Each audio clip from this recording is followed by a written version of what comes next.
I think Win the Storm would be described as the #1 insurance restoration industry networking event. It's also a great way for people to hype up their teams and to set goals and try to achieve them. Our business has exploded the last 3 or 4 years.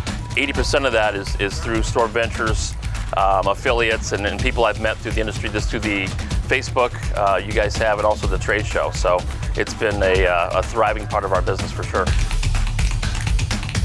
You wonder what the next move is, you know, where the trends are going, how is your next round of business coming?